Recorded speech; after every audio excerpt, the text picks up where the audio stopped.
भगवान की पंचो भागवत बसी पढ़ुथा पंचो भागवत बसी पढ़ुथा आपण माने शुणुले प्रभुंकर प्राकट्य गोविंदंकर प्राकट्य भगवान अवतार 24 अवतार मध्य श्रेष्ठ जहाँ होती अवतार ये समस्त अवतार गुरुदेव गोस्वामी कहले हम कहले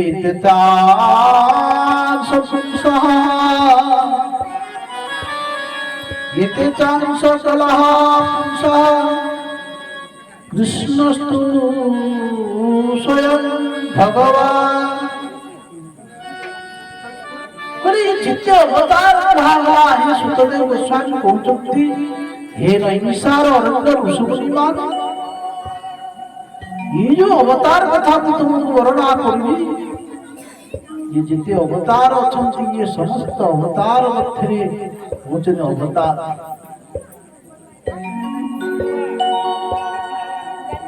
भगवान जन्म नहीं भगवान गीता मध्य कले कहले मोर जन्म और मोर जो दिव्य गुण कर्म होची दिव्य जो माने मोर कर्म और जन्म को श्रवण करती से माने संसार सागर पारी जाओ अर्थात भगवान दिव्य भगवान जन्म होची दिव्य एवं भगवान लीला गुण और संपूर्ण रूप से चिन्मय जद्यपि मानव वाक्य देखा जाती मानव वाक्य कर्म करती लीला सुन श्री राम कथा सुन हरि कथा सुन भगवत कथा सुन भगवत कथा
जो माने भगवान दिव्या दिव्य मधुर कथा श्रवण करती से माने ये संसार सागर अतिक्रम कर जाओ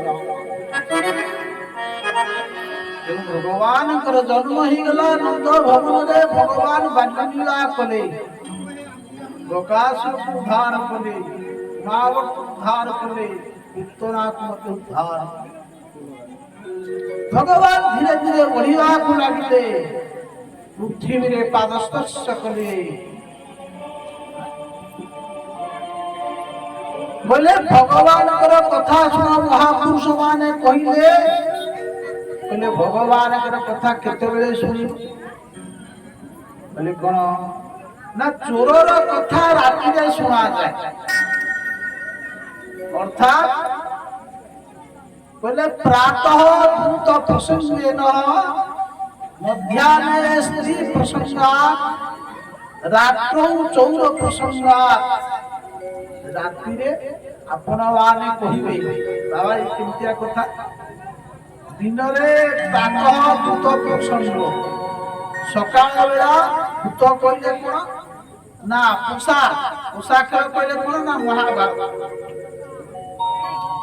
सकाळ बेला महाभारत पाठ करिवो अर्थात महाभारत कहले कौन ना विष्णु पुराण श्रीमद् भगवत गीता गीता महाभारत गीता भीष्म युधिष्ठिर महाराज मध्याह्न समय रामायण पाठ कर रामायण पाठ विषय जानवा चाहूच स्त्री प्रशंस करता भगवत जननी सीतांकर चरित्र कथा राति पड़ब चोर प्रशंस चोर किए से चोर होती ना ब्रजे प्रसिद्ध नवनीत चौर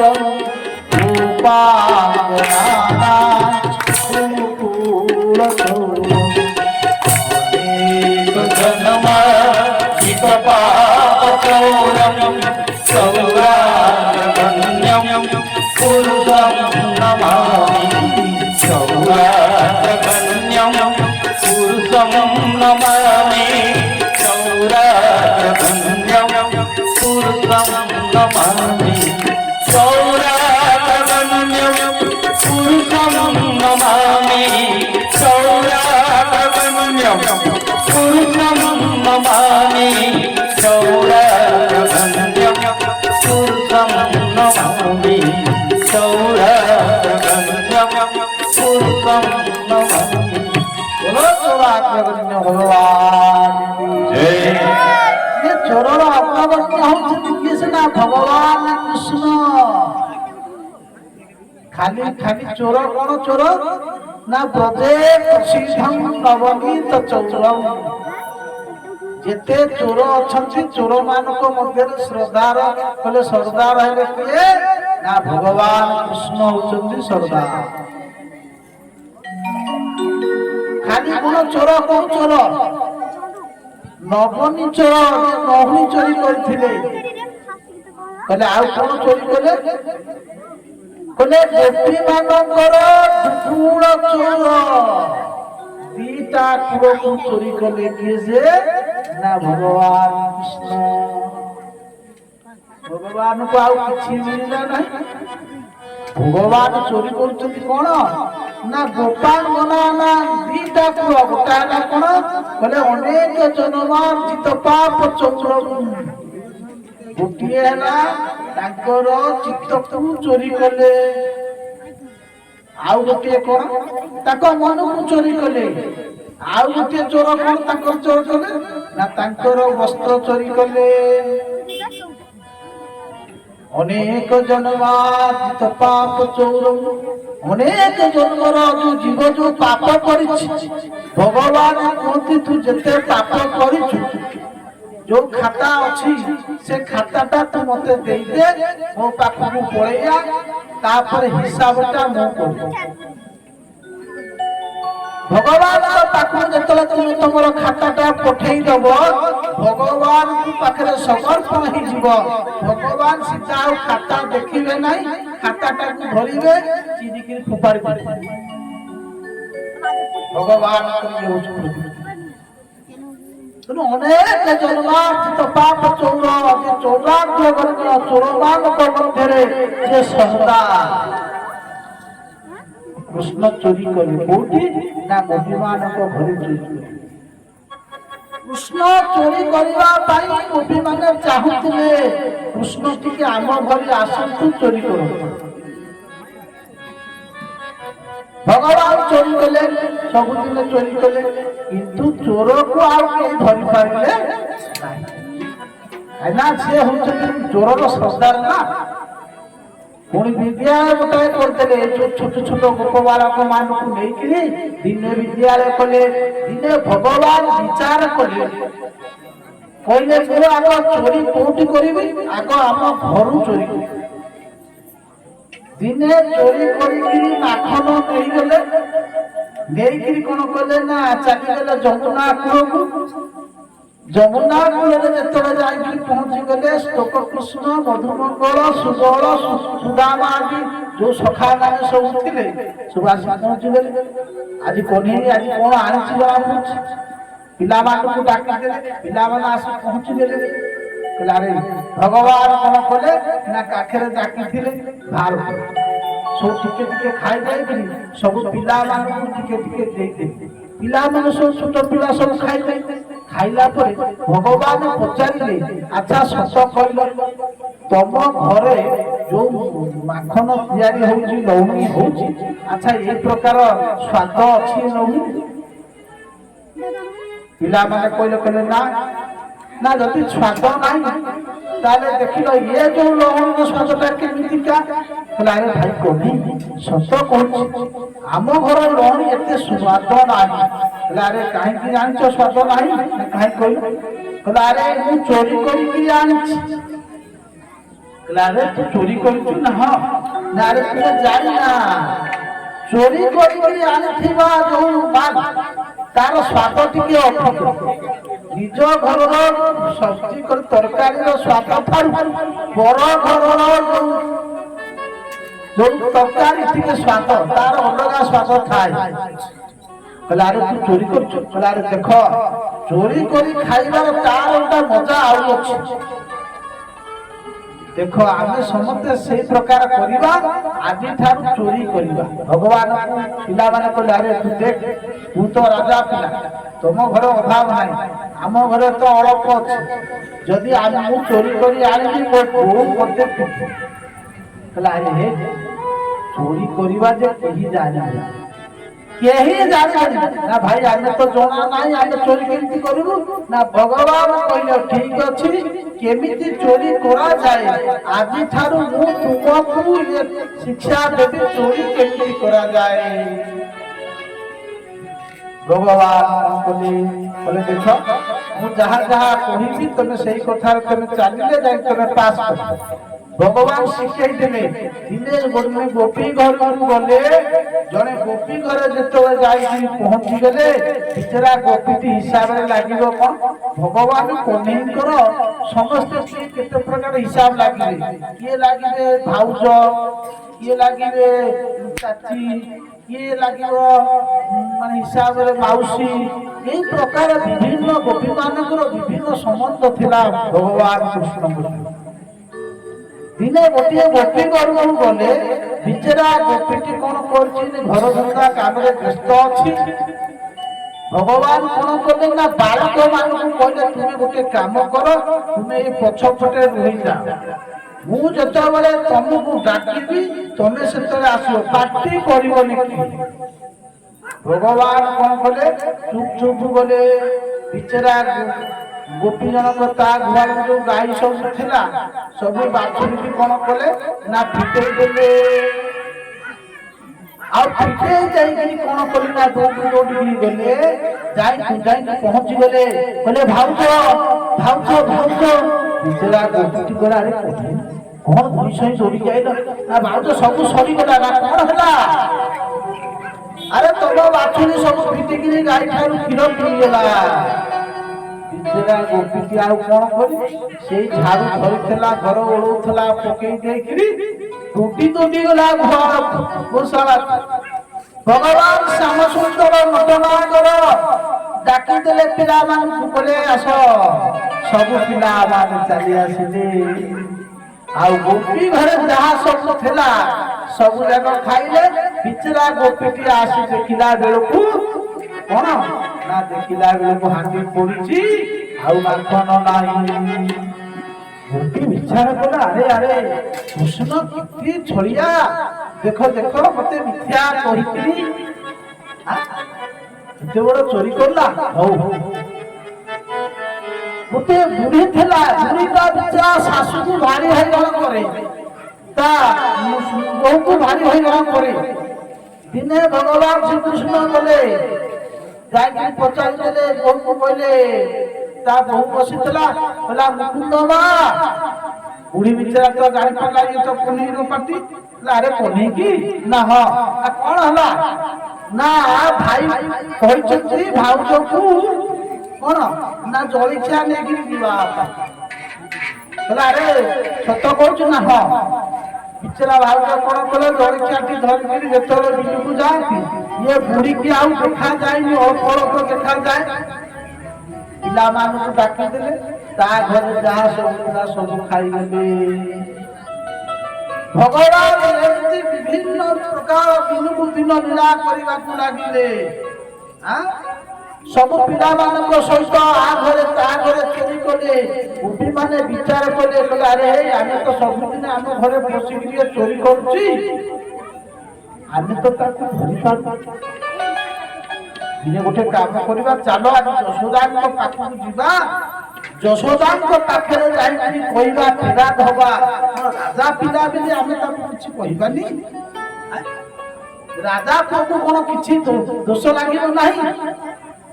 ସମସ୍ତ ଗୋପୀମାନେ ଆଜି ଯାଇ ପହଞ୍ଚିଗଲେ ଯଶୋଦାଙ୍କ ଘରେ। ଡାକୁଛନ୍ତି, ହେ ଯଶୋଦେ। ଯଶୋଦା କହିଲେ, ଆରେ ଗୋପୀମାନେ, ଆରେ ଆଜି ତୁମମାନେ ଆସିଛ କୁଆଡେ? ନା ଆମେ ଆଉ ତମରେ ରହିବୁ ନାହିଁ। ଯଶୋଦା କହିଲେ, ତାହେଲେ ରହିବ ନାହିଁ? କଣ କଥା କଣ ହେଇଛି କହୁନା? ନା ଆଚ୍ଛା ତମ ପୁଅକୁ ତମେ ଆକଟ କରୁନା? ହେଲେ କଣ ହେଇଛି? ନା ତମ ପିଲା ଆମ ପିଲାମାନଙ୍କୁ ଶିଖେଇକିରି ଅନ୍ୟ ଲୋକଙ୍କ ଆମ ମାନଙ୍କ ଘରେ ଚୋରି କରୁଛି, ଆମକୁ ହଇରାଣ କରୁଛି। ଯଶୋଦା କହିଲା, ଆରେ ଏମିତି ଛୁଆଟି ତମକୁ କଣ ହଇରାଣ କଲା? ଜଣେ ଗୋପୀ କହୁଛନ୍ତି, ମୋ ଘରକୁ ଗଲା, ମୋ ଘରେ ପଶିକିରି କଣ କଲା ନା ମାଖନ ଯାକ ଖାଇଲା, ପ୍ରଥମେ ଗଲା ମୋ ବାଛୁରୀକି ପିଟେଇ ଦେଲା। ମା କହିଲେ, ଭଲ କଲା, ସେଟା ବାଛୁରୀଟା ବୁଝା ଦେଲା। ନା ନା, କହିଲେ କଣ? କହିଲେ କଣ କଣ ଗୋପୀମାନେ ଯେତେବେଳେ ଏକଥା କହିଲେ, କହୁଛନ୍ତି ସେ ଖାଲି ବାଛୁରୀ ପିଟେଇନି, କଣ ନା କହୁଛନ୍ତି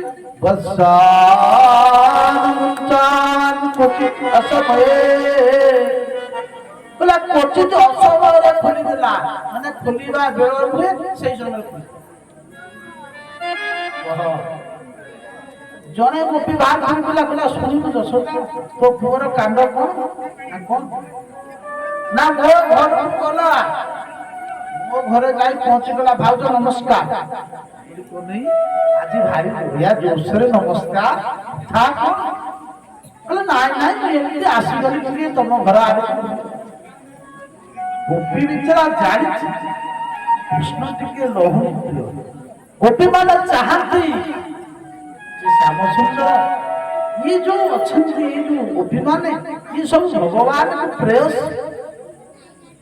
ଗୋପୀ ମାନେ ଚାହାନ୍ତି ଅନ୍ତର ଭିତରେ ଶ୍ୟାମସୁନ୍ଦର ଆମ ଘରକୁ ଆସନ୍ତୁ, ଶ୍ୟାମସୁନ୍ଦର ଆମ ଘରେ ମାଖନ ଖାଆନ୍ତୁ।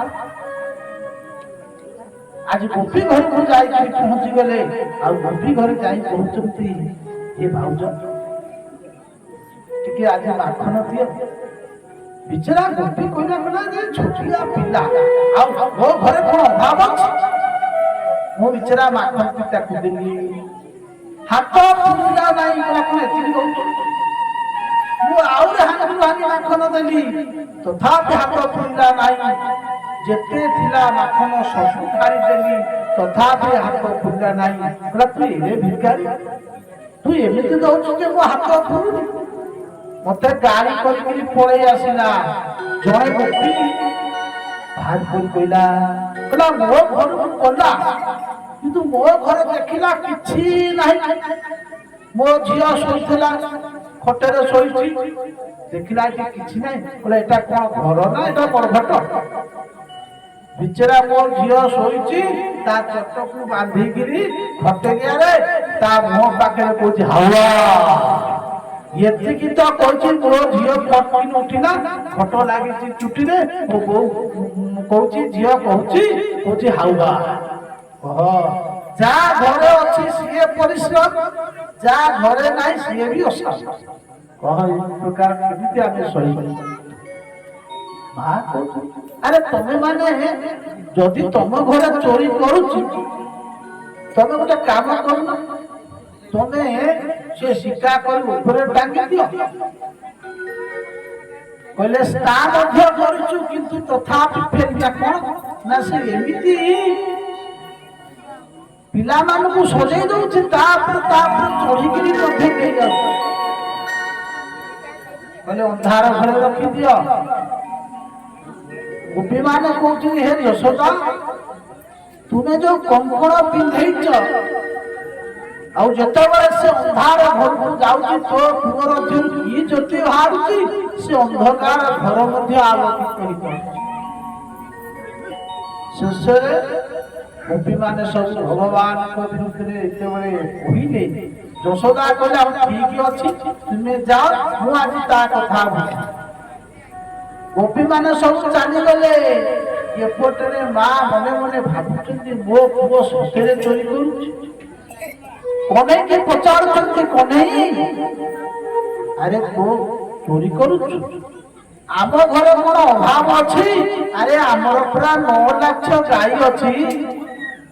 ତୁ ତ ଯେତେବେଳେ ପାଇବୁ ସେତେବେଳେ ମାଖନ ଖାଇବୁ। ତୁ କାହିଁକି ଅନ୍ୟ ଲୋକଙ୍କ ଘରେ ପଶି ମାଖନ ଖାଉଛୁ? ଭଗବାନ କହିଲେ ସତ କହୁଛି ମା ମୁଁ କାହା ଘରେ ମାଖନ ଖାଉନି। ନା ସତ କହୁଛୁ? ନା ନା। କିନ୍ତୁ ମା ବିଶ୍ୱାସ କରିଗଲେ କହିଲେ ନା ଇଏ କହୁଛି କିନ୍ତୁ ମୋର ବିଶ୍ୱାସ ଅନୁସାରେ ଗୋପୀମାନେ ଯାହା କହୁଛନ୍ତି କଣ ଭୁଲ କହୁଛନ୍ତି? ହଉ ଠିକ ଅଛି ମୁଁ ଭାବୁଛି ମୋ ଘରକୁ କେବେ ସେ ଚୋରି କରନ୍ତା ମୁଁ ତାକୁ ଧରି ଦିଅନ୍ତି ଜାଣିପାରନ୍ତି ପ୍ରକୃତରେ ମୋ ପୁଅ ଚୋରି କରୁଛି କି ନାହିଁ। ଭଗବାନ ଜାଣିବାକୁ ପାଇଲେ ମା ମନରେ ମତେ ଧରିବାର ଠିକ ଅଛି। ଭଗବାନ କୁହନ୍ତି ଯିଏ ଯେମିତି ମତେ ଚାହିଁବ ମୁଁ ତାକୁ ସେଇ ପ୍ରକାର ବର ଦେବି। ଆଜି ଦିନେ ମା ବିଚାର କଲେ କହିଲେ ମୋ ଘରର ଲହୁଣୀ ଭଲ ଲାଗୁନି ବୋଲି ମୋ ପୁଅ ଯାଇ ଅନ୍ୟ ଘରେ ଯାଇକି ଲହୁଣୀ ଖାଉଛି। ତେଣୁ ମୁଁ ନିଜେ ସ୍ୱୟଂ ଦଧି ନିର୍ମନ୍ଥନ କରିବି ମୋ ପୁଅକୁ ଦେବି। କାର୍ତ୍ତିକ ମାସ ହେଇଛି ମା ଯଶୋଦା ସେଇଦିନ କଣ କରିଛନ୍ତି? କାର୍ତ୍ତିକ ମାସ ଅନ୍ୟାନ୍ୟ ଗୋପୀ ମାନେ ଦାସ ଦାସୀ ମାନେ ସବୁ ଥିଲେ। କହିଲେ ନା ମୁଁ ନିଜେ ଆଜି ଇଏ ଦହି ମନ୍ଥନ କରିବି ଆଉ ସେଇ ଦହି ମନ୍ଥନ ଯୋଉ ଲହୁଣୀ ବାହାରିବ ମୋ ପୁଅ ଲାଲା ମୋ ପୁଅ କୃଷ୍ଣ ହିଁ ତାକୁ ଖାଇବେ। ଇଏ ହଉଛି ଦାମୋଦର ଲୀଳା। ଆଜି ଯଶୋଦା କଣ କରୁଛନ୍ତି? একদা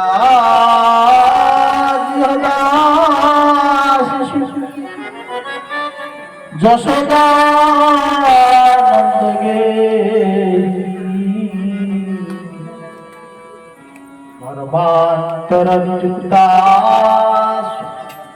নির্মমন্থ স্বয়ং দধি। আজি মা যশোদা একদা গৃহদা শিশু যশোদা নন্দগে আজি নন্দরানী দিনে আজি দহি মন্থন କରିଛନ୍ତି। ଅନ୍ୟ ଦିନେ ଦହି ମନ୍ଥନ କରନ୍ତି ନାହିଁ ଜାଣନ୍ତି। ଆରେ ଏତେ ଦାସ ଦାସୀ ଅଛନ୍ତି ମା ଯଶୋଦା ଦହି ମନ୍ଥନ କରିବେ। ଆଜି ଭଗବାନ ଶ୍ରୀକୃଷ୍ଣଙ୍କ ପାଇଁ ସ୍ୱୟଂ ଆଜି ପ୍ରଭୁଙ୍କ ପାଇଁ ଆଜି ଯଶୋଦା ଦହି ମନ୍ଥନ କରିବେ। ଆପଣ ମାନେ ଜାଣନ୍ତି ଦଧି ମନ୍ଥନ କେମିତି হয়? ଜାଣନ୍ତି ତ? ଦଧି ମନ୍ଥିବାର ଗୋଟେ ସମୟ ଥାଏ। ଜଣେ ଗୃହସ୍ଥର ଘରେ ସକାଳୁ 2ଟା କାର୍ଯ୍ୟ ହେଇଥାଏ। ସୂର୍ଯ୍ୟ ଉଦୟ ପରେ ଆଉ ସେଇ କାମ ହୋଇନଥାଏ। ମା ମାନେ ମନେ ରଖିଥାଅ। ଯୋଉ ଚକିରେ ଆମେ ଗହମ ପେଷୁଛେ ବିରି ମୁଗ ରଗଡୁଛେ ଦିନ ବେଳା হয় ନାହିଁ ମନେ ରଖ। ଆଉ ବ୍ରହ୍ମ ମୁହୂର୍ତ୍ତରେ ମାଖନଟା କାଢିଲେ ମାଖନଟା ଭଲ ବାହାରେ। ଆଜି ମା ଯଶୋଦା ଆଜି କଣ କରୁଛନ୍ତି ନା ବ୍ରହ୍ମ ମୁହୂର୍ତ୍ତରେ ବାହାରି ପଡିଲେ। ଉଠିଗଲେ ଉଠିକି କଣ କଲେ ଆଜି ଦଧି ମନ୍ଥନ କରୁଛନ୍ତି। କହିଲେ ଏକଦା ଗୃହଦା ଶିଶୁ যশোদা নন্দগে ধর্মান্তরা যুক্তাসু নির্মমন্থ স্বয়ং দধি। জানি জানি গীতানি নামানি ততবার চরিতা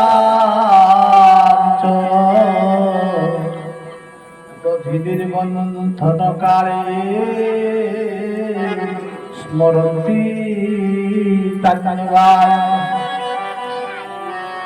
খালি দধি মন্থন ଥିଲେ ଗୋପୀ ମାନେ ବଗିଆ ଭଳିଆ ପଟିଆ ଭଳି ଲେଖିଥିଲେ। କଣ ନା ଭଗବାନ ଶ୍ରୀକୃଷ୍ଣଙ୍କର ଯୋଉ ଲୀଳାମାନ ସବୁ ହେଇଛି ଜଣେ ଗୋପୀ ବଢିଆ ଫତିଆ ବହି ଲେଖିଥିଲେ କୃଷ୍ଣଙ୍କ ବିଷୟରେ। ମା ଯଶୋଦା ଆଜି ଦଧି ମନ୍ଥନ କରିବେ କେମିତି ନା ସକାଳୁ ସକାଳୁ ଉଠି ପଡି ମା କଣ କଲେ ନା ଦଧି ମନ୍ଥନ କରୁଛନ୍ତି। ଆଉ ଯେତେବେଳେ ଦଧି ମନ୍ଥନ କରୁଛନ୍ତି ଶ୍ରୀ ସୁଖଦେବ ଗୋସ୍ୱାମୀ ମହାରାଜ ପରୀକ୍ଷିତଙ୍କୁ କହୁଛନ୍ତି ହେ ରାଜା ପରୀକ୍ଷିତ ये दधि मंथन साधारण मंथन नुहे ये जीव परमात्मा आज साधना होची आज जीव आज साधना करुछि जीव तीनटा जिनिस साधना करे उठेला काय उठेला मन आ उठेला वचन ये तीनटार तुम साधना करिबो मन रखिताओ ओ कोन जिनिस गोटे शरीर द्वारा मंथन करुचंती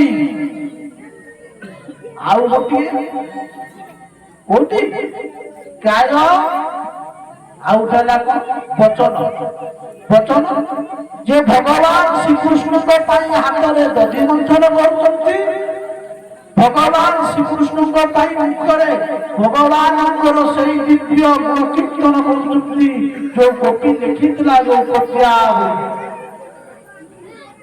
आउ मन अच्छे कोठी मन अच्छी श्याम सुंदर को पाखे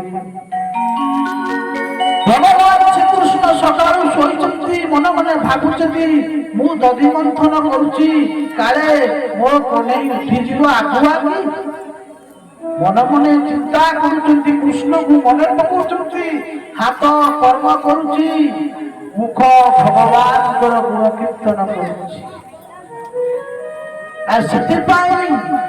सुखदेव गोस्वामी राजा परीक्षित को कहते हे राजा परीक्षित आउ से समय जो दृश्य थिला अतीव मनोहर दृश्य थिला देखा केमी 88 वर्षर वृद्धा महिला शरीर देखा पुष्टि को खाए मोटा राति रे गोपी माने कौन करछिन रेशमी वस्त्र पिंधिचंती मां यशोदा काहे कि ना रेशमी वस्त्र मारा हुए सूता वस्त्र मारा है किंतु रेशमी वस्त्र मारा हुए नहीं सकाळु सकाळु गाधै नांती रेशमी वस्त्र परिधान करछंती एवं मां यशोदा दासी माने राति रे फूल पिंधै दैथिले मल्लीर माला ताकु धारण करछंती व्यवहार तेणु आज मां यशोदा दधि मंथन करुचंती सुखदेव गोस्वामी परीक्षित राजा को कहउचंती राजा से अपरूप दिव्य रूप थिला मां यशोदा कर सेही समय रे भौमंगा चतु कोटि तटे विभ्रति शुक्लनधन पुत्र स्नेह सुत पुत्र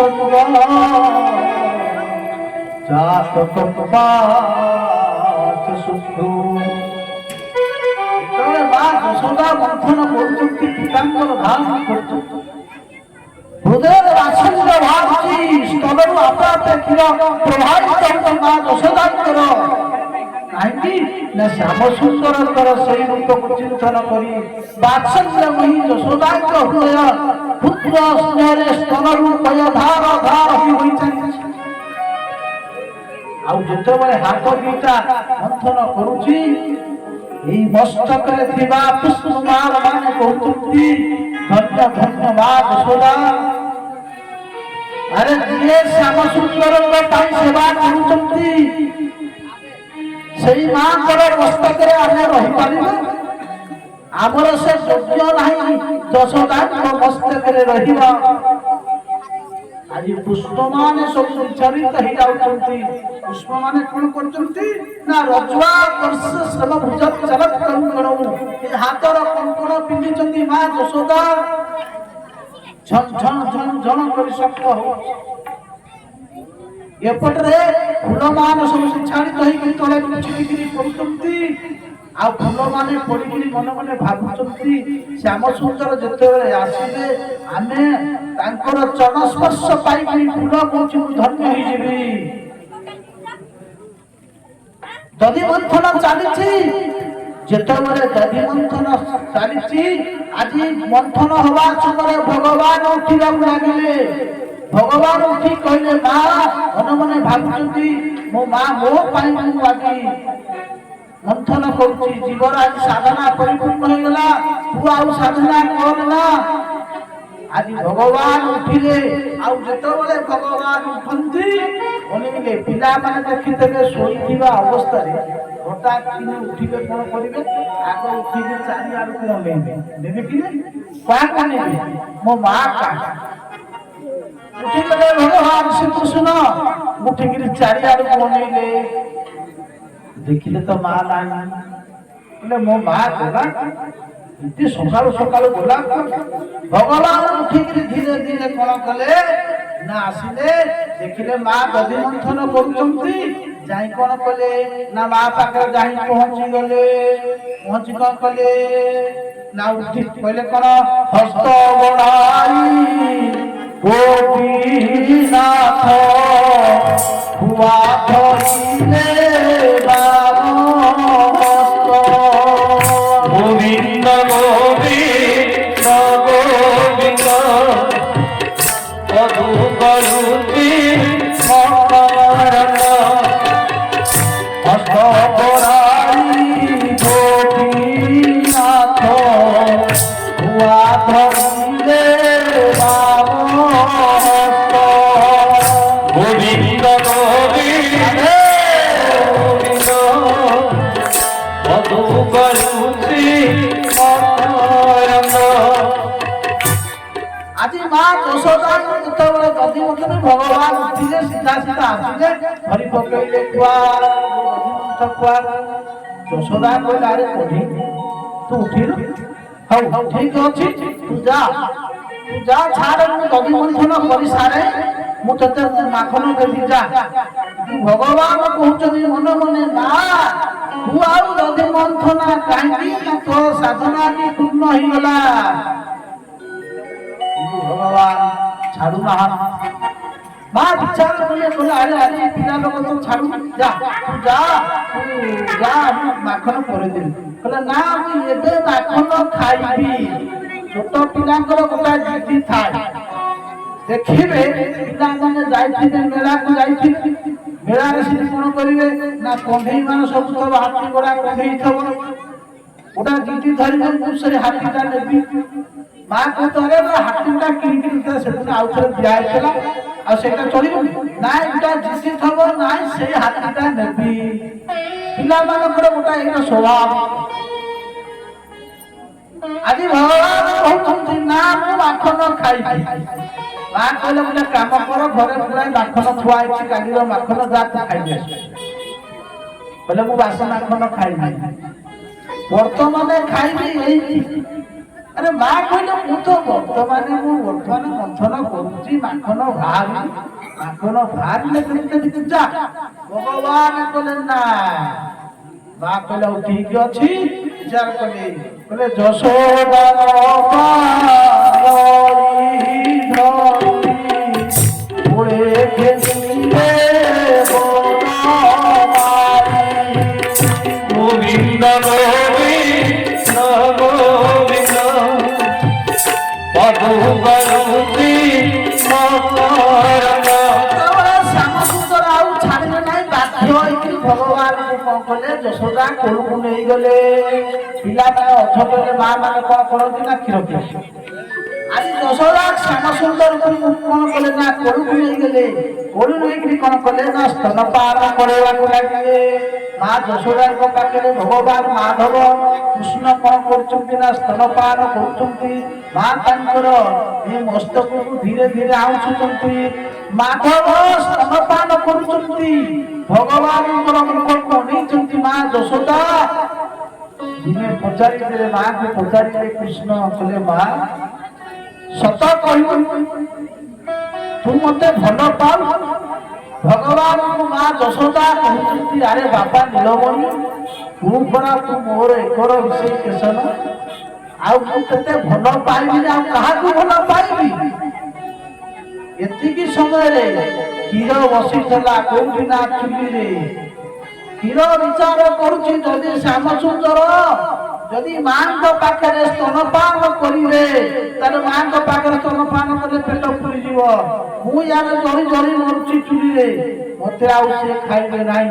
ସେଇ କ୍ଷୀର କହୁଛି ମୋ ଜୀବନ ବୃଥା, ମୁଁ ରହିକି ଲାଭ କଣ?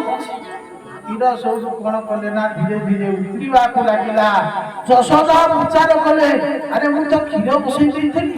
ଦେଖିବେ ମା ମାନେ କ୍ଷୀର ଚୁଲିରେ ବସେଇ ଦିଅନ୍ତି, ଧୀରେ ଧୀରେ ଧୀରେ ଧୀରେ ଫୁଟେ, ବଡ ଆକାର ଗୋଟେ ବହଳ ବାଗିଆ ଗୋଟେ ପରଦା ବସିଯାଏ, ଯାହା କୁହନ୍ତି ସର। ଆଉ ସେଇ ସର ବସିଥିଲା କୃଷ୍ଣଙ୍କ ପାଇଁ। ଆଜି ମା କଣ କଲେ? କୃଷ୍ଣଙ୍କୁ ଥୋଇ ଦେଇକିରି ଦୌଡ଼ି ଚାଲିଗଲେ। ଭଗବାନ ବିଚାର କଲେ ଆରେ ଆରେ ଆରେ ମୋ ମା ମତେ ଛାଡିକିରି ଚାଲିଗଲା। ମୁଁ ବର୍ତ୍ତମାନ ପେଟରେ କ୍ଷୀର ପିଇ ନାହିଁ, ତା ପିଇଛି। ତାମାନେ ମୋ ମା ବର୍ତ୍ତମାନ କହୁଥିଲା ମୁଁ ତତେ ବହୁତ ଭଲ ପାଏ, ତାମାନେ ମୋ ଠାରୁ କଣ କ୍ଷୀରଟା ବେଶୀ ଭଲ ବଡ ହେଇଗଲା? ଆଜି ଭଗବାନଙ୍କର କୋପ ଜାତ ହେଇଗଲା।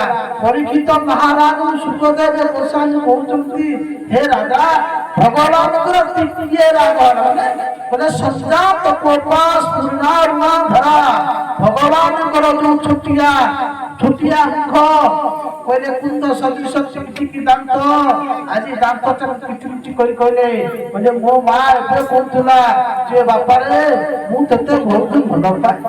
ତା ମାନେ କଣ ଏଇଆ ମତେ ଫୋପାଡ଼ି ଦେଇକିରି ପଳେଇ ଯିବ କ୍ଷୀର ପାଇଁ? ହଉ ଠିକ ଅଛି, ମୁଁ ଗୋଟା କଣ କରିବି? ପିଲାମାନେ ଟିକେ ଦେଖିବେ ଟିକେ ରାଗିଗଲେ ଗୋଟେ ଭାରି କଣ କାଣ୍ଡ କରିପକା। ଭଗବାନ ବିଚାର କଲେ କଣ କରିବି କଣ କରିବି? ଆଖି ଆଗରେ ଦେଖାଗଲା କଣ ନା ଗୋଟା ଶିଳ ପୁଆ ପଡୁଛି। କଣ କହିଲେ? ଉଠିଲେ ଭବ ଦୁଃଖ ଦାତା, ଘରୁ ଆଣିଲେ ଶ୍ରୀପୁତା। গোবিন্দ গোবিন্দ গোবিন্দ অনুভূতি মরণ। উঠিলে ভব দুঃখ দাতা, ঘরু আনিলে শ্রীপুতা। গোবিন্দ গোবিন্দ গোবিন্দ অনুকরুতি মরণ। ভগবান উঠি পড়িলে ଆଉ କଣ କରିବି ନା ଶିଳ ପୁଆଟା ଧରିଥିଲେ ପକେଇ ଦେଲେ ସେଇ ଦହି ଭାଗରେ। ଦହି ଭାଗ ଫାଟିଗଲା ଭାନୁ ବିନାତି, ଅର୍ଥାତ ପିଟିଲେ ଦହି ଭାଗରେ ନେହି ଭାଜି ଗୋରସ ଗଲା ଓହି। ଚାରିଆଡ ଯାକ ଗୋରସ ହେଇଗଲା। ଭଗବାନ ଶ୍ରୀକୃଷ୍ଣ ବିଚାର କଲେ ମୁଁ ତ ଭାଙ୍ଗିଦେଲି, କରିବି କଣ? ମୁଁ ଭୁଲ କରିଛି, ଦଣ୍ଡଟା ମତେ ହବ। ବିଚାର କଲେ ପ୍ରଭୁ କଣ କରିବେ ନା ପ୍ରଭୁ କଣ କଲେ ନା ଗମ୍ଭୀରା ଭିତରକୁ ଚାଲିଗଲେ। ମା ଯଶୋଦା ଯେତେବେଳେ ଏପଟରେ କ୍ଷୀର ଫୁଟୁଥିଲା ତା କାର୍ଯ୍ୟ ସାରିକିରି ଯେତେବେଳେ ଆସି ପହଞ୍ଚନ୍ତି ଦେଖିଦେଲେ ଯେ ଆଉ ଅବସ୍ଥା ଅଛି। ଆରେ ଆରେ ମୁଁ ଭାବୁଥିଲି ମୋ ପୁଅ ମାନେ ଦୁଷ୍ଟ ହୁଏ ନାହିଁ। ଆରେ ଗୋପୀ ମାନେ ଯାହା କହିଛନ୍ତି ତାହା ଜଣା ପଡୁଛି ଠିକ। ଯଦି ମୋ ଘରେ ଏତେ ବଡ କାମ କରିପାରିଲା ତାହେଲେ ଗୋପୀ ମାନଙ୍କୁ ସେ କଣ ନ କଷ୍ଟ ଦଉଥିବ? ଆଚ୍ଛା ଠିକ ଅଛି, ଗଲା ସେ କୁଆଡେ? ମା ଯଶୋଦା ବିଚାର କଲେ ଗଲା କୁଆଡେ? ଦେଖିଲେ କ୍ଷୀର ଯାକ ଦହି ଯାକ ଚାରିଆଡେ ହେଇକି ପଡିଛି, ପାଦ ସବୁ ଟିପ ଟିପ ଟିପ ଟିପ ପାଦ ପଡିଛି। ଗୋଟେ ନିଶ୍ଚିନ୍ତ ଏ ଗମ୍ଭାର ଭିତରକୁ ଯାଇଛି। କଣ ହେଲା ନା ମା ଯଶୋଦା କଲେ ଦେଖିଲା ବେଳକୁ ଭଗବାନ କଣ କରିଛନ୍ତି ନା ପଛପଟକୁ ଯାଇକି ଯେତେ ବାଘନକୁ ସବୁ ନେଇ ମାଙ୍କଡ ମାନଙ୍କୁ ସବୁ ଦଉଛନ୍ତି, ମାଙ୍କଡ ମାନଙ୍କୁ ଦଉଛନ୍ତି, ମାଙ୍କଡ ମାନେ ସବୁ ଖାଉଛନ୍ତି। ମା କହିଲେ ଆରେ ଆରେ କହିଲା ହେ ବାନର ମାନଙ୍କର ବନ୍ଧୁ, କେତେ ମୁଁ ତ ନିଶ୍ଚିତ ଦଣ୍ଡ ଦେବି।